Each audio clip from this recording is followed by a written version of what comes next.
Evangelho de Jesus segundo João, capítulo 21, a partir do versículo 9, está escrito assim: Logo que saltaram em terra, viram ali brasas e um peixe posto em cima e pão. Disse-lhes Jesus: Trazei dos peixes que agora apanhastes. Simão Pedro subiu e puxou a rede para a terra, cheia de 153 grandes peixes, e sendo tantos, não se rompeu a rede. Disse-lhes Jesus: Vinde, jantai. E nenhum dos discípulos ousava perguntar-lhe: Quem és tu? Porque sabiam que era o Senhor. Você pode dizer glória a Deus?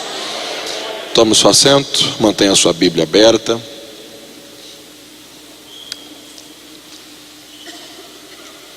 Meus irmãos, o Senhor Jesus, durante o seu ministério aqui na terra, durante o período em que ele cumpriu a sua missão, o Senhor Jesus não viveu na sua vida nenhum momento por acaso.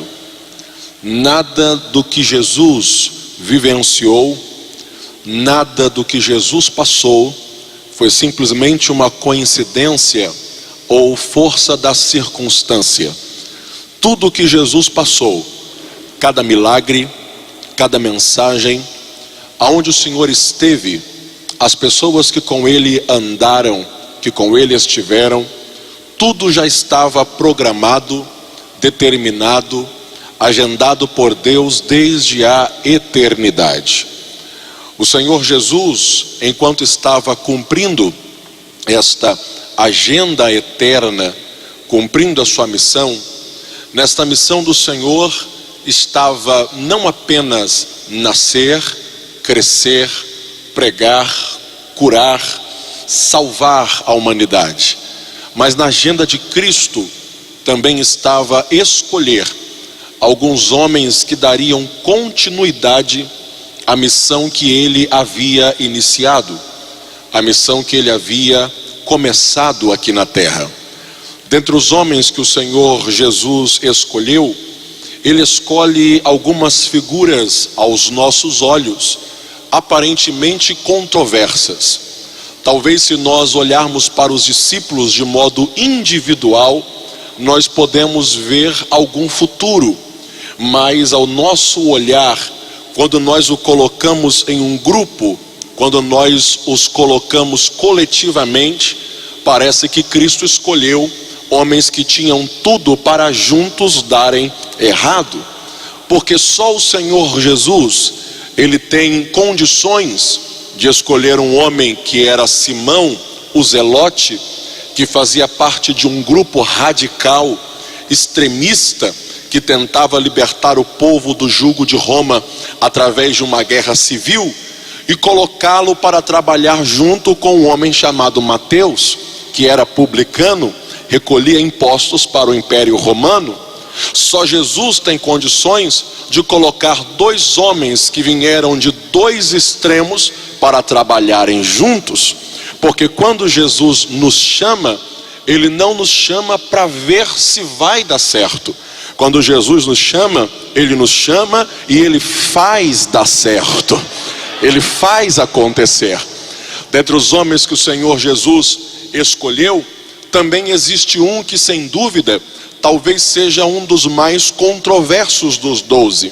Enquanto o seu nome Pedro significa pedra no sentido de firmeza, estrutura, a sua personalidade não condizia com o seu nome, porque Pedro era oscilante, ele oscilava de acordo com o momento, com a circunstância, com aquilo que se passava à sua volta, aquilo que acontecia com ele.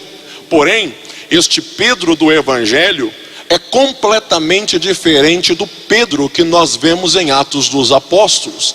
Em Atos dos Apóstolos nós vemos um homem poderoso, um homem que, após a descida do Espírito Santo, foi o primeiro pregador, e na primeira mensagem 3.000 almas se converteram a Cristo.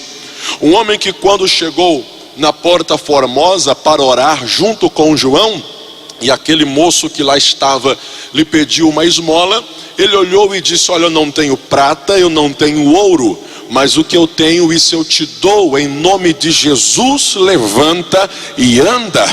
Um homem que sentia alegria quando era preso por causa da palavra de Jesus. Porém, até Pedro se tornar este homem, até Pedro se tornar esta referência, até Pedro ser esse instrumento nas mãos de Deus, ele passou por um processo de preparo. Ele passa por um processo onde o Senhor o molda. E quando nós olhamos para a vida dele, nós vemos que a sua vida é marcada por experiências profundas com Jesus, tais como: ele é o único discípulo que recebe um milagre em casa, a cura da sua sogra. No Monte da Transfiguração tinham outros dois, Tiago e João, mas o único que falou no Monte da Transfiguração foi Pedro. Em meio à tempestade, o único que desceu do barco e andou sobre as águas para ir ao encontro de Jesus foi Pedro. E nós podemos dizer que Jesus o preparou nessas experiências sobrenaturais, sim. Mas quando olhamos para a sua vida, nós não vemos apenas experiências sobrenaturais, nós também vemos momentos de fraqueza, momentos que ele vacilou na fé, momentos em que ele disse para Cristo: afasta-te de mim, porque eu sou pecador. Momento em que, depois de dizer que Jesus era o Cristo, ele olhou para o próprio Jesus e disse: não vá para a cruz. E Jesus disse para ele: para trás de mim, Satanás. Momentos em que ele disse: eu vou estar contigo até a morte, mas ele sequer conseguiu orar 1 hora com o Senhor Jesus. Momentos em que ele disse que estaria com o Senhor em todo o tempo, mas ele é o discípulo que também nega a Cristo. A vida de Pedro não é marcada só por momentos de vitória ou de experiências sobrenaturais, mas também marcada por vacilos, por erros e por tropeços, porque Deus não nos prepara apenas nos nossos acertos, Deus também nos prepara em meio aos nossos erros. Deus não nos prepara apenas quando tudo está dando certo, Deus também nos prepara nos momentos que nós vacilamos na nossa caminhada, porque a Bíblia diz que o poder de Deus se aperfeiçoa na nossa fraqueza. Todas as vezes que você mostra a sua fraqueza, é Deus trabalhando para te deixar mais forte. Glória a Deus. Mas sem dúvida, de todos os momentos que este moço vivenciou de fraqueza na sua caminhada, o mais marcante deles foi o dia do julgamento, da prisão de Cristo e posteriormente a sua crucificação. Porque Pedro falou: Senhor, eu vou contigo até a morte. Todos podem se escandalizar em ti, todos podem te deixar, eu não te deixarei. Mas seguindo Jesus de longe, ele chega no pátio do sumo sacerdote, à beira de uma fogueira, e durante 3 vezes, por 3 vezes, ele nega Cristo.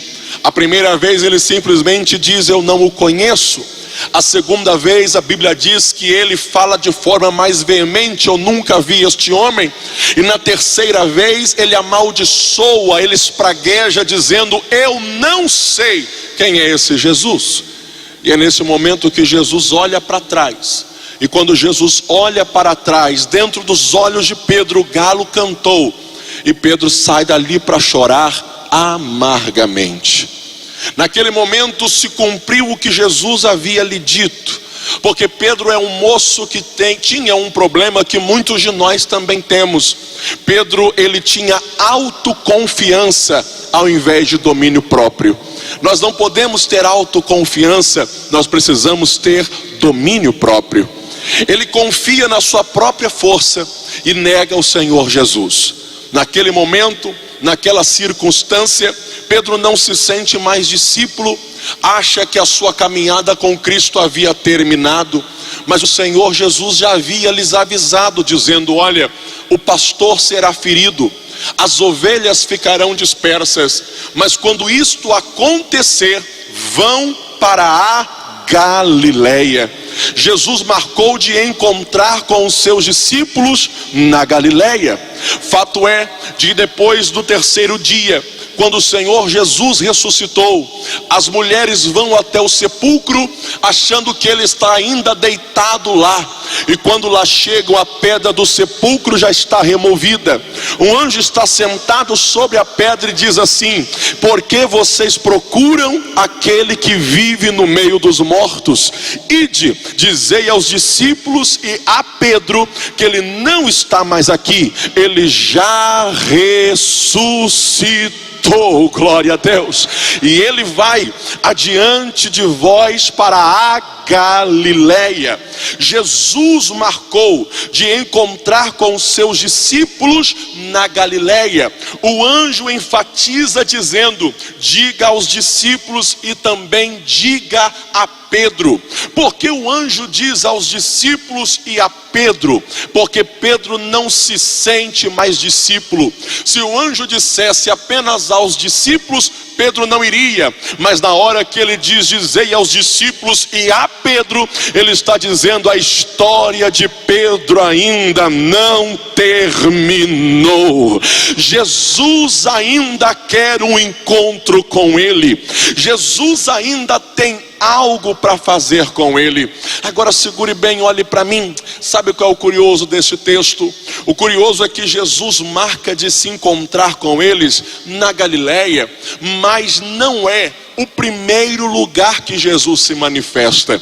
A Galileia era a terceira manifestação de Cristo depois que ele ressuscitou. Não é a primeira vez que ele aparece. Mais do que isso, não é na Galileia que o Espírito Santo desce. Lembra da promessa? Quando Jesus subiu aos céus, a promessa que ele disse foi: ficai em Jerusalém, até que do alto sejais revestidos de poder.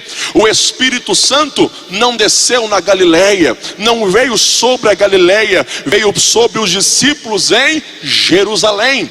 Então por que Jesus escolhe se encontrar com eles na Galileia? Porque é na Galileia que Pedro vivenciou as maiores experiências com Jesus. Foi nas águas do mar da Galileia que ele viveu aquela pescaria sobrenatural, que quando puxou a rede se rasgava de tanto peixe que tinha.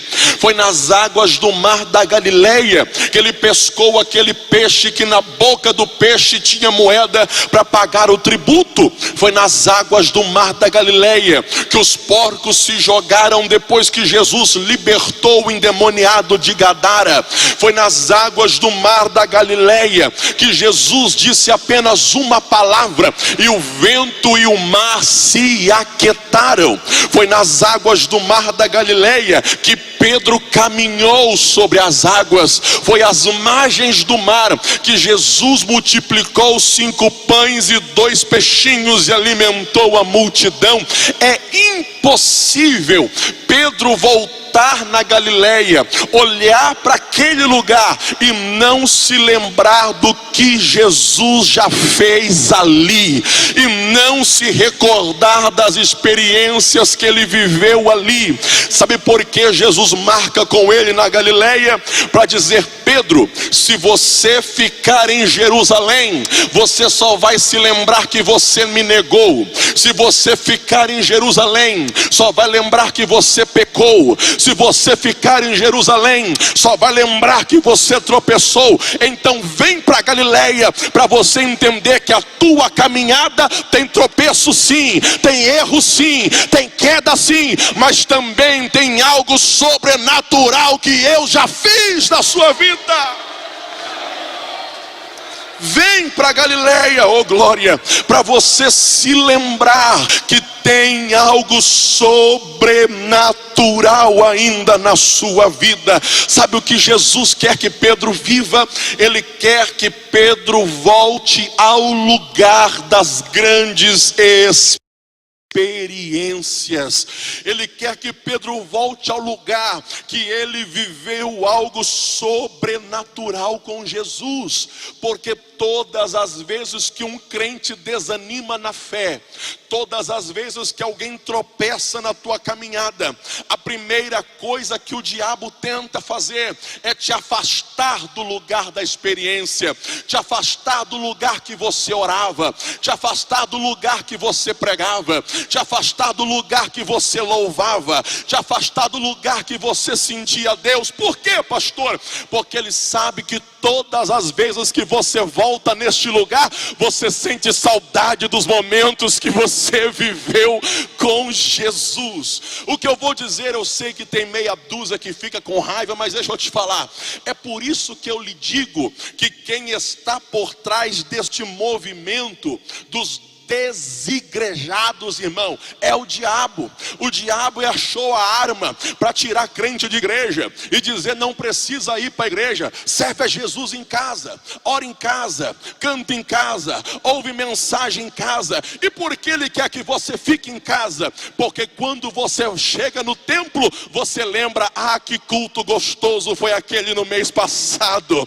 Todas as vezes que você vem aqui no Congresso Missões Jerusalém, você lembra: ah, ano passado eu falei em línguas, ano passado Jesus me batizou com o Espírito Santo, ano passado eu senti algo diferente. É por isso que ele não quer que você venha, porque o teu altar até tem cinzas hoje, mas debaixo dessa cinza ainda tem brasas que não se apagaram.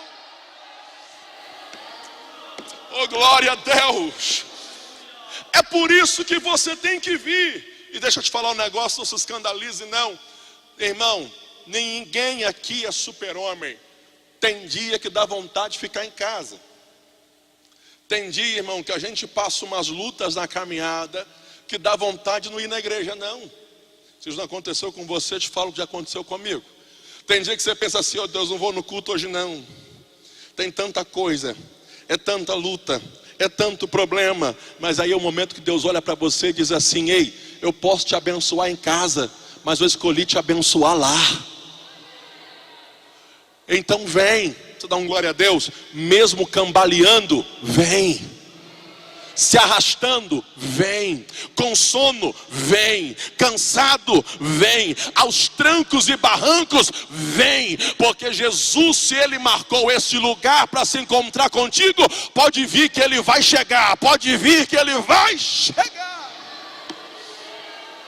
Vem. Ele marca com Pedro e com os discípulos se encontrar com eles na Galileia. Porque o primeiro passo para restaurar alguém que está desanimado é que essa pessoa volte ao lugar das experiências. Quando eles chegam lá, capítulo 21, versículo 2, olhe para a sua Bíblia. Quando eles estão nas margens do mar da Galileia, a Bíblia diz no versículo 2: e estavam juntos. Eu vou contar até 3 e você vai falar comigo. E estavam juntos. 1, 2, 3. Pedro não vai sozinho. Os outros 6 discípulos vão junto com ele. O que Jesus faz com Pedro ali é algo muito curioso. Porque Jesus não se encontra apenas com ele. Jesus se encontra com ele e mais 6.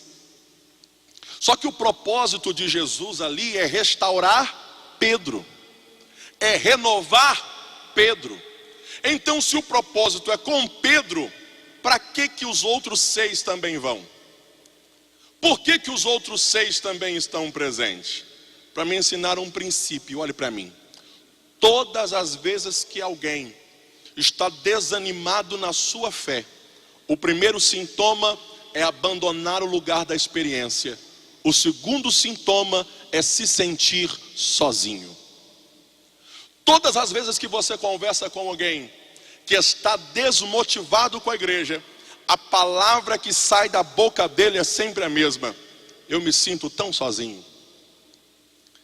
A frase que ele diz é sempre a mesma: eu parei de ir nos cultos e ninguém me ligou. Eu parei de ir na igreja e ninguém me visitou. Eu não fui domingo passado e ninguém procurou saber se eu estava vivo ou se eu estava morto. Porque o sentimento que vem chama-se solidão. Pedro, quando negou a Cristo, ele vai chorar amargamente. Onde, pastor? Sozinho. Porque o primeiro sentimento é o de solidão. Mas Jesus, por mais que Pedro está chorando sozinho, não o deixa sozinho. Sabe por que Judas não foi restaurado? Se Judas tivesse se arrependido, Jesus pode perdoá-lo. A grande questão, o problema de Judas é que ao invés de procurar os discípulos, Judas procurou os sacerdotes. E os sacerdotes disseram: se você negou sangue inocente, o problema não é nosso, o problema é seu. E Judas sai dali para se enforcar. Agora Pedro, ele negou a Cristo, ele também pecou, mas Jesus coloca pessoas restauradas para andar com ele. Porque para Deus restaurar alguém, ele coloca alguém restaurado para andar com este alguém. É por isso que quando você lê a companhia de Pedro, olha o primeiro nome que aparece: Tomé. Sabe por que Tomé aparece primeiro aqui? Porque se você voltar uns versículos para trás, você vai ver que antes dele ir para Galileia, Tomé falou assim: olha, eu só acredito que Jesus está vivo se eu colocar o dedo nas feridas. Jesus aparece dentro de casa e diz: coloca o dedo aqui, Tomé, porque eu vou te provar que eu estou vivo. O outro nome que aparece, Natanael. Natanael falou assim: pode vir alguma coisa boa de Nazaré? E depois ele entende, né? De Nazaré não pode vir só alguma coisa boa. De Nazaré vem a melhor coisa que o mundo já teve notícia. Quem está andando com Pedro são pessoas restauradas. Porque para Jesus levantar alguém, ele coloca alguém que está de pé do teu lado. E o que eu vou dizer aqui é profético para alguém. Tem muita gente que anda desanimado com o evangelho, desanimado com a igreja. Mas a pergunta que eu te faço é: com quem você tem andado? Qual é o grupo de pessoas que se relaciona com você? Porque você nunca vai se sentir motivado a andar com Jesus se você anda com pessoas que não querem andar com Jesus. Você nunca vai se sentir apaixonado por missões se você anda com quem fala mal da obra missionária. Você nunca vai se sentir apaixonado pela igreja se você anda com quem fala mal da igreja. Se você quer ficar de pé, ande com pessoas que foram restauradas por Jesus. A pergunta que a gente faz, tem hora nesse momento, é: pastor, eu posso ter amigos que estão fracos na fé? Eu posso ter amigos que estão mais ou menos na igreja? Eu posso ter amigos que se afastaram do evangelho? Deixa eu te falar um negócio aqui. Sim, vírgula, porém. Como assim, pastor? Eu posso ter amigos fracos na fé? Posso. Porém, existe uma condição. Existe uma diferença muito grande entre a pessoa que está fraca na fé e entre a pessoa que se apostatou da fé. Porque quem está fraco na fé, ele pode não estar indo na igreja, ele pode estar desanimado, mas ele ainda ama a igreja. Agora quem se apostatou da fé, ele sai da igreja e ele persegue a igreja. Eu posso andar com quem está fraco na fé? Posso, porque Pedro tem companhia. Não se sente mais discípulo, acha que não tem mais jeito para ele, mas mesmo assim ele tem companhia. A única condição, e aqui eu acho que você vai entender e vai dar um glória a Deus, é que Pedro anda com pessoas, ou as pessoas andam com Pedro enquanto eles estão na Galileia. O que quer dizer isso para mim, pastor? Jesus não marcou de se encontrar com eles em Samaria.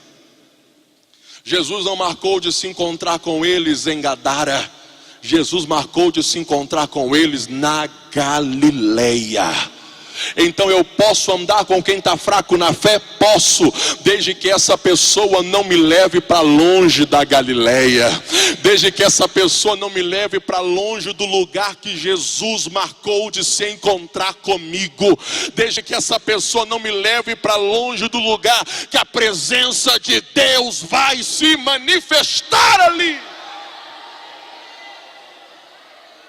Eu posso andar com quem está fraco na fé? Posso, desde que essa pessoa não queira me levar para longe de Jesus. Deixa eu te contar uma história. Nós temos um amigo que nós amamos demais. Esse rapaz cantava na igreja, instrumento nas mãos de Deus. Se enveredou por caminhos tortuosos, se afastou do evangelho. Hoje ele está na homossexualidade. Só que no meu bairro tem um açaí muito bom, muito gostoso. E ele sai lá da cidade que ele se mudou e vai lá no nosso bairro tomar açaí. E de vez em quando a gente encontra com ele lá. Quando a gente encontra com ele, a gente senta, a gente conversa. E só crente entende essas coisas. Porque a gente vai conversando e por mais que ele está afastado do evangelho, em momento algum ele fala mal da igreja. Em momento algum ele fala mal do evangelho. A gente senta e vai conversando e sabe quais são as palavras que saem da boca dele? As palavras que são: você lembra daquele culto que a gente foi aquele dia? Você lembra daquela viagem que a gente fez? Você lembra daquele congresso? E as palavras de um jovem que está afastado são só de Jesus. E sabe o que acontece com ele? Ele começa a cantar. E ele começa a cantar comigo, cantar com Rafaela. E quanto mais ele canta, ele vai dizendo assim: olha, eu sei que eu estou desanimado hoje, mas um dia eu vou voltar. Um dia eu vou estar de novo cantando na igreja. Um dia eu vou estar de novo servindo a Jesus. Porque Deus precisa colocar você do lado de alguém que está caído, para você pegar na mão dele e colocar ele de pé. Jesus precisa colocar alguém que está fraco do teu lado, para você pegar na mão dele e dizer assim: levanta e caminha comigo, levanta e anda comigo. Eu quero ser boca de Deus para dizer a esta igreja aqui nesta manhã: quem está fraco, quem está desanimado, pode te encontrar que com você ele vai caminhar, ele vai andar. Jesus vai colocar você para ajudá-lo. Pedro, ele está no lugar da experiência. Pedro, ele está com pessoas restauradas, mas mesmo assim ele olha para os outros e diz assim: eu vou pescar. Pastor, por que Pedro diz que vai pescar? E há algum problema em pescar? Pescar não é pecado. Pescar não é problema. Porque quando ele vai, os outros também vão. A grande questão de Pedro pescar é que foi exatamente ali, naquele lugar, que há 3 anos atrás, Jesus passou por ele e disse assim: a partir de hoje, você não vai ser mais pescador de peixes. A partir de hoje você será pescador de homens. Quando Pedro vai pescar, ele está voltando a fazer aquilo que ele fazia antes da sua chamada, antes de Jesus o separar ao ministério. E alguém pode perguntar assim: mas pastor, qual é a diferença entre um pescador de peixes e um pescador de homens? A diferença entre um pescador de peixes e um pescador de homens é simples. É que o pescador de peixes, ele pesca o peixe que está vivo no mar, mas ele mata o peixe no barco. Ninguém pesca peixe morto. Você pesca o peixe vivo no mar e mata o peixe no barco. Isso é o que faz o pescador de peixes. E o pescador de homens, os pentecostais, enquanto o pescador de peixes pesca o peixe vivo para matar, o pescador de homens faz o contrário. Pastor, não entendi, vou repetir. Enquanto o pescador de peixes pesca o peixe vivo para matar, o pescador de homens pesca o homem que está morto. Que está morto no mundo, que está morto no pecado, que está morto nas garras do diabo, e traz para Jesus, que é a ressurreição e que é a vida. Tem pescadores de homens aqui neste ginásio nesta manhã. O que a Bíblia está mostrando é que Pedro volta a pescar peixes. Ele volta à vida que ele tinha antes. E alguém pode dizer assim: por que Pedro volta a pescar, pastor? Escute, Pedro ele está do lado de pessoas restauradas. Pedro está no lugar de experiências, mas mesmo assim ele sente falta da velha vida. Mesmo assim ele sente falta daquilo que ele fazia antes. Por quê, pastor? Escute, porque ele tem o lugar, ele tem a companhia, mas Jesus ainda não havia se manifestado ali. Ele tem o lugar, ele tem companhia, mas ele não tem presença de Jesus. E eu posso estar no melhor lugar, eu posso ter a melhor companhia, se me falta a presença de Jesus, eu sinto falta do mundo. Eu sinto falta da velha vida. Eu sinto falta do passado. Sabe por que o lugar e companhias não fazem um crente? Porque senão todo filho de crente era crente. Sabe por que nem todo filho de crente é crente? Cresce no melhor lugar, frequenta o melhor lugar, tem as melhores companhias, mas isso não te faz crente. O que te segura aqui não é o lugar, não é a atração, não é o evento, não são as companhias. O que te segura aqui é a presença de Jesus. Enquanto Jesus não chega, ele quer voltar a pescar. Mas é a hora que Jesus chega, ele larga o peixe e diz: eu não quero saber de peixe, eu quero a presença de Jesus na minha vida.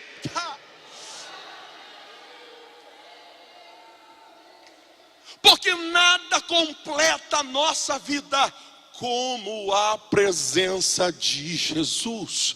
Enquanto Jesus não chega, ele sente saudade de pescar, meu irmão.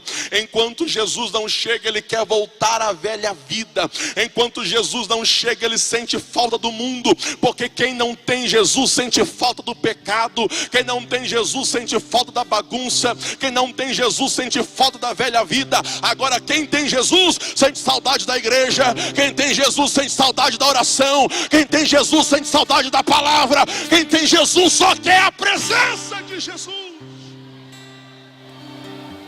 Ele tem tudo, mas falta Jesus.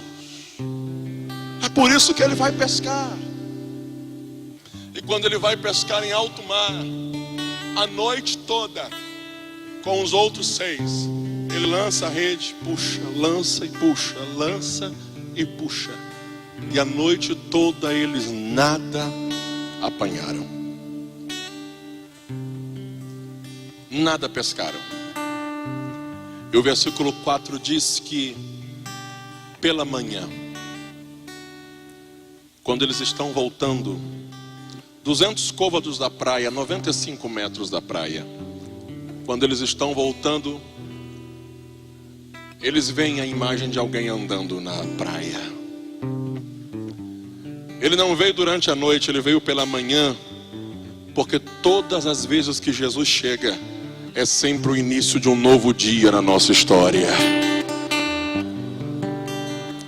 E o que Jesus diz para eles, bem baixinho, o que Jesus diz, versículo 5, Jesus diz assim: filhos,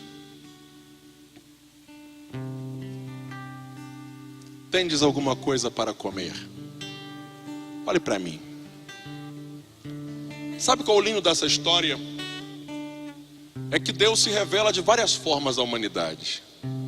Como Criador, Pastor, Abrigo, Salvador, Redentor. Mas talvez a revelação de Deus mais peculiar seja quando Deus se revela como Pai. Sabe por que Jesus os chama de filhos, tratando eles como Pai? Para me ensinar um negócio. Que existe ex-sócio. Você monta a sociedade com alguém, não dá certo, paciência, desfaz e vida que segue. Existe ex-sócio. Existe ex-amigo. Pessoa que andava com você, você achava que ia ser para a vida inteira, mas por alguma circunstância não anda mais. Existe ex-membro de igreja. Por alguma eventualidade pegou a carta e foi embora. Existe ex-namorado, ex-namorada. Não deveria existir, mas existe ex-esposo e ex-esposa. Mas sabe o que não existe? Não existe ex-filho.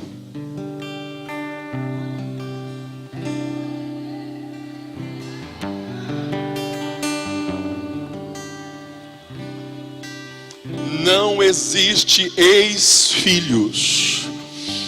Quando Jó perdeu seus 10 filhos e perdeu toda a sua riqueza, Deus deu tudo em dobro. Mas quando morreu 10 filhos, Deus não fez nascer 20, Deus fez nascer 10. Por que nascer 10, pastor? Porque Jó tem 10 filhos mortos e 10 filhos vivos. Porque um filho vivo não substitui um filho morto. Não existe ex-filho. Quando Jesus olha para os discípulos e diz: filhos, Ele não está chamando só João de filho. E olha que João ficou com ele nos pés da cruz. E olha que João ficou cuidando da sua mãe Maria depois da morte, ressurreição e ascensão. E olha que João foi o discípulo que não negou. Mas ele não chama só João de filho, ele também chama Pedro de filho, para dizer assim: Pedro, você negou, você disse que não me conhecia, você disse que não sabia quem eu era, mas você continua sendo meu filho. Eu não desisti de você. Não existe ex-filhos. E quando Jesus os chama, eles dizem que nada tem. E o versículo 8 diz que Jesus diz a eles: lancem a rede à direita do barco. E aqui eu quero chamar a tua atenção.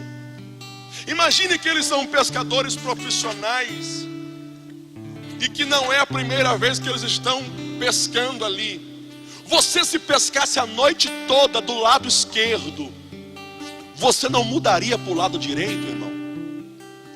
Eles jogaram a rede do lado esquerdo, do lado direito, para frente e para trás, mudaram de lugar. Quando Jesus diz jogar a rede à direita, não é simplesmente um lugar, é um princípio. Porque eles não sabiam que era Jesus que estava na praia. Eles não sabiam que era Jesus que estava ali. E Jesus não aparece dizendo: sou eu. Jesus aparece lhes dando uma palavra. Porque todo discípulo reconhece Jesus pela palavra que sai da boca de Jesus. Pastor, me prova. Te provo. Os discípulos estão em alto mar, no meio de uma tempestade. Jesus vem andando sobre as águas. E ao invés de dizer: acalma vento, acalma mar, ele diz: sou eu. E Pedro diz: Senhor, se és tu, manda que eu desça e vá ter contigo andando sobre as águas. Por que Pedro não pede para o mar se acalmar, para o vento se aquietar? Por que ele pede para andar sobre as águas? Porque ele entende: toda palavra que sai da boca de Jesus, ela vem carregada de poder para acontecer algo na minha vida. E se ele der uma palavra no meio da tempestade, vai ter passarela para eu andar. Quando Jesus diz jogue à direita, ele está dizendo: através do poder da minha palavra, eles vão saber que sou eu que estou aqui. Através do poder da minha palavra, eles vão saber que sou eu que estou na praia. Porque o que levanta crente, o que restaura crente, o que coloca quem está caído de pé, é o poder da palavra que sai da boca de Jesus. É a palavra de Cristo. Através da palavra, quando eles jogam a rede, puxam, a rede não sai. E quando a rede está pesada, começa a ter movimento na rede. E através daquele sinal eles entendem: um homem que está na praia não é qualquer homem. Só pode ser ele, porque só a palavra dele tem poder para acontecer essas coisas. Só que a Bíblia diz no versículo 9, segura um pouquinho, glória a Deus, e olhe para mim aqui. A Bíblia diz no versículo 9 que Pedro, ele estava nu. E ao perceber que é Jesus que está na praia, ele veste a túnica, pula na água e vai nadando. E deixa eu chamar sua atenção a um fato. Você já viu alguém vestir roupa para nadar? Geralmente a pessoa tira a roupa para nadar. não coloca. Nadar com uma roupa, nadar com mais roupas, dificulta a natação, dificulta a execução do nado. Quando a Bíblia diz que Pedro está nu, não é que ele está totalmente despido. Ele está com aquela tanga de pescador que usava-se na época de Cristo, que cobria apenas a cintura. Porque geralmente as pessoas daquela época tinham no máximo 2 peças de roupa. Então os pescadores que eram mais pobres tiravam a túnica, usavam a tanga para pescar. Quando Jesus chamou Pedro, ele estava voltando da pescaria. Ele está vestido como pescador. Só que depois ele deixa de se vestir como pescador e passa a se vestir como Jesus se vestia. Só que aqui, segura, ele volta a se vestir como pescador. Por quê, pastor? Porque ele aqui não se sente mais discípulo. E se ele não se sente mais discípulo, por que se vestir como um? Se ele não se sente mais discípulo, por que se comportar como um? Sabe o que muda as vestes de Pedro? É aquilo que ele está sentindo no seu coração. Porque goste você ou não, as vestes que você usa, não pela qualidade delas, mas pela característica dela, define como está o estado do teu coração. Quem tem um coração santo se veste de forma santa. Quem tem um coração corrompido se veste como o mundo quer que ele se vista. E eu sei que glória a Deus engasga quando eu falo essas coisas. Mas o que define o padrão do crente se comportar é como está o coração desse crente para com Jesus. É por isso que não adianta você brigar, proibir, dizer que não pode, dizer que não vai, dizer que é desse jeito, dizer que é daquele outro. Não! O que você tem que fazer é fazer o que João falou. Ei, é Jesus que está na praia. Porque quem vê Jesus sente vontade de mudar não só por dentro. Quem vê Jesus também muda por fora. E alguém de vez em quando pergunta pra gente assim: pastor, qual que é a forma certa do crente se vestir? Qual que é a roupa certa de crente? E dentro desse texto eu te respondo. Sabe por que Pedro coloca a túnica para nadar? Porque ele tem vergonha de chegar diante de Jesus vestido como pescador, só com a tanga. Então ele coloca a túnica para dizer assim: eu tenho vergonha de ir desse jeito. Então deixa eu colocar a túnica, porque com a túnica eu me sinto mais à vontade perto de Jesus. Sabe qual que é a roupa do crente usar, irmão? É uma roupa que você não sinta vergonha na presença de Jesus. Imagine você, se Jesus aparecer na tua frente, como é que você vai se sentir? Se Jesus aparecer na tua frente, você tem que puxar aqui, puxa lá, ajeita aqui, ajeita lá, solta aqui, solta lá. Não é roupa para você usar, irmão. Roupa para você usar é roupa que você não tem vergonha da presença de Jesus.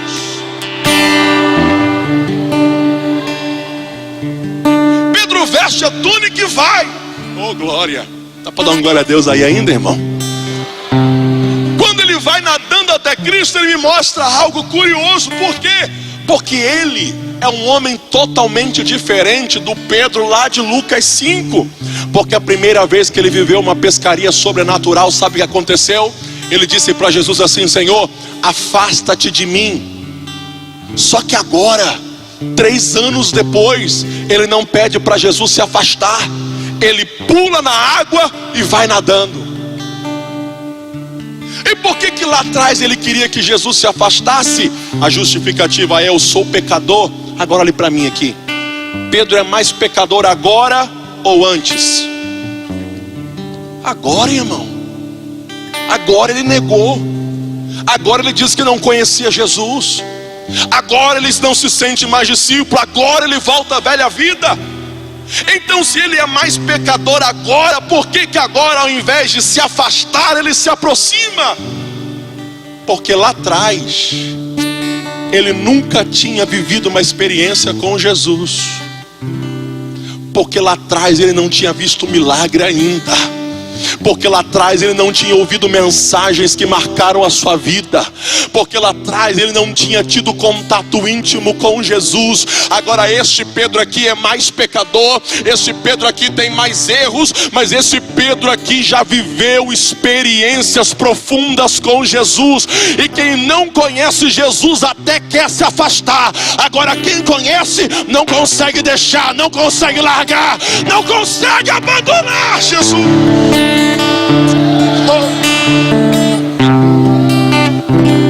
Tenta largar isso aqui, meu irmão, você não consegue. Deixa eu te falar um negócio, e só quem conhece Jesus entende o que eu estou dizendo. Nós estamos presos a isto aqui. Depois que você conhece Jesus, não dá para largar.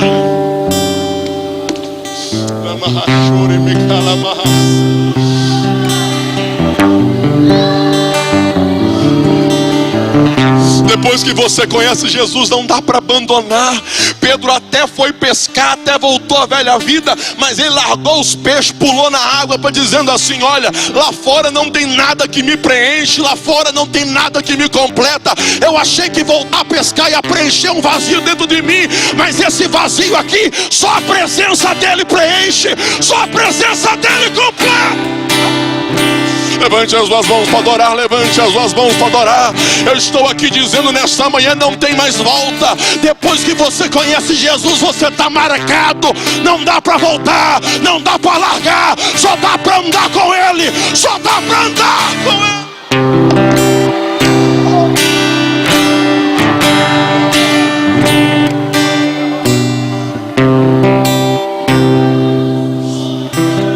Oh, glória! Pedro está tão marcado por Jesus. Eu estou sentindo Deus aqui. Pedro está tão marcado que a Bíblia diz no versículo 11 que eles pescaram só peixe grande, 153. E sabe o que a Bíblia diz? A rede não se rompeu. Aí você fala: pastor, por que isso é importante? Porque na primeira pescaria, na pesca, a rede se rompe. Aqui a rede não se rompe, sabe por quê? Porque Pedro usa uma rede mais forte. E por que ele usa uma rede mais forte? Porque ele lembra da experiência que ele viveu lá atrás. Ele diz assim: lá atrás eu usei uma rede que não aguentava, então agora eu vou trazer uma rede mais forte. Agora eu vou trazer uma rede mais resistente. Tem gente que está entendendo. Sabe quem é Pedro? Não se sente mais discípulo, negou a Cristo, abandonou o barco. Porém, esse Pedro não se esqueceu da experiência que ele viveu com Jesus. Ele não se esqueceu daquilo que Jesus já fez na vida dele. É por isso que você pode chegar em algum lugar, nem precisa dizer que você é crente, teu rosto denuncia, você está marcado, não dá para esquecer.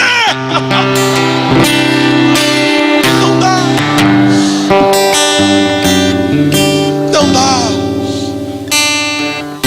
Eles vão em direção a Cristo. E quando eles vão em direção a Cristo, no versículo 9, chegando na praia, dá para imaginar a cena comigo? Olhe para mim. Jesus está lá na praia,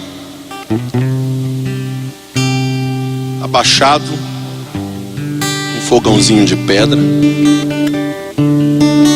uma pedra por cima, e por cima da pedra peixe e pão. Dá para imaginar Jesus cozinhando, irmão? Que tempero será que ele usava, né? Sabe qual que é o lindo da história? E aqui eu acho que você vai entender e vai dar um melhor glória a Deus essa manhã. É que quem vai pescar, pesca só peixe. Os discípulos queriam peixe. Só que para os pentecostais, eles chegam na praia e não tem só peixe. Eles chegam na praia e tem peixe e pão. Não, Você dá um glória a Deus mais pentecostal que esse?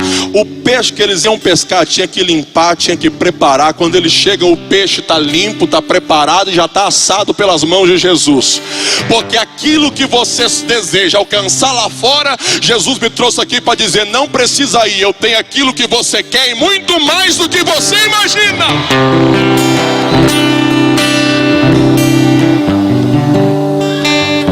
Quando eles chegam lá, Jesus está assando esse peixe-pão, para eu caminhar para concluir, sobre um fogão com brasas. Olhe para mim, não é fogo, é brasa. E qual é a diferença, pastor? Quem já teve fogão a lenha em casa, ou tem, sabe do que eu vou dizer. Lá em casa a gente tinha um fogão a lenha, e quando você coloca fogo na madeira, o fogo pega rápido. Agora, para aquilo ali virar brasa, demora bastante tempo. Quando eles chegam na praia, não tem fogo. Quando eles chegam na praia, tem brasas. Sabe o que Jesus está dizendo? Toda mulher a Deus pentecostal estava dizendo assim: ei, tem muito tempo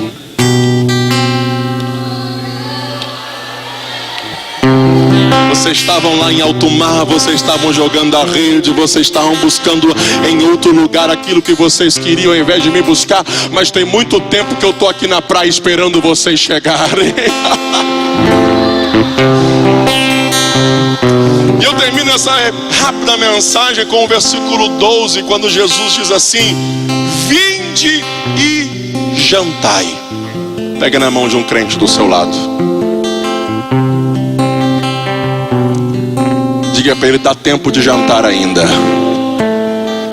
Não, diz até, dá um glória a Deus, que ele pensou na janta de ontem. Diz assim: dá tempo de jantar ainda.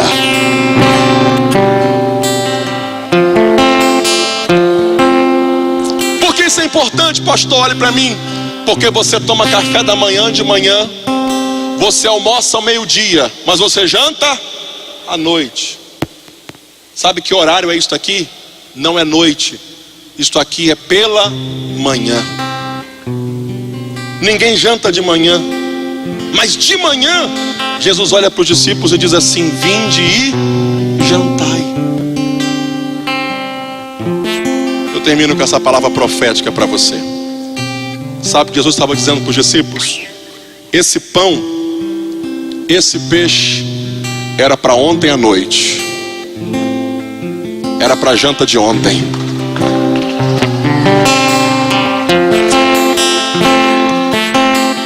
Só que vocês foram buscar em outro lugar, só que vocês não me esperaram chegar. Então, enquanto vocês estavam lá, enquanto vocês estavam lá, eu fiz questão de estar aqui na praia desse jeito.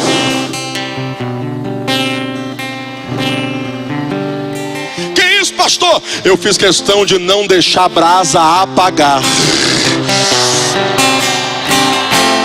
Eu fiz questão de manter o braseiro aceso. E eu tenho uma boa notícia para te dar: o pão e o peixe era para ontem, mas pode vir que está quentinho como se fosse novo. Pode vir que dá tempo ainda. Pode chegar. Eu estou dizendo para você nesta manhã que aquilo que você pensou em fazer ontem, dá tempo ainda. Você está aqui no congresso dizendo: pastor, já era para eu ser missionário, já era para eu ter ganhado almas, já era para eu ter evangelizado meu vizinho. Assim Jesus manda lhe dizer: vem jantar. Dá tempo de pregar ainda, dá tempo de orar ainda, dá tempo de fazer algo ainda. Dá tempo.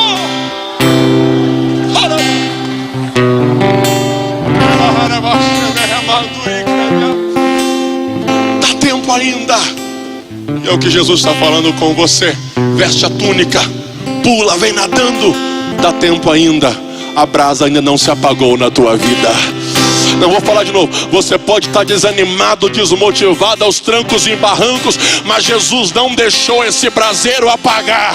Jesus não deixou o pão e o peixe esfriar. Dá tempo ainda, pode vir. Eu quero que, por favor, você se coloque em pé comigo. E nós estamos um grupo resumido de pessoas E eu quero orar por você, que você me ouviu pregar nesta manhã, e você está pensando assim: Deus, tem tanta coisa que já era para eu ter feito. A tua obra na minha vida está atrasada. Dá tempo ainda de eu recuperar. Eu quero que saia correndo do seu lugar. Eu sei que vai encher isso aqui, mas eu quero que saia correndo do seu lugar e venha aqui à frente. Você que quer que Deus te use. Você que está aqui falando: Deus, dá tempo ainda. Eu não ganhei nenhuma alma esse ano, mas dá tempo ainda. Eu não ofertei na obra missionária esse ano, mas dá tempo ainda. Eu não evangelizei meu vizinho esse ano, mas dá tempo ainda. Eu não fiz algo para ti esse ano ainda, mas dá tempo, Senhor. Eu estou vivo. Enquanto eu estou vivo, ainda há esperança. Dá tempo do Senhor me usar ainda. Vem, vem, eu quero orar por você.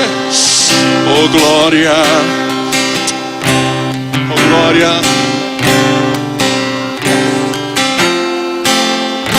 Vem, eu preciso orar por você. A Rafaela vai cantar, depois a Banilda canta e nós vamos encerrar. Feche os teus olhos onde você estiver.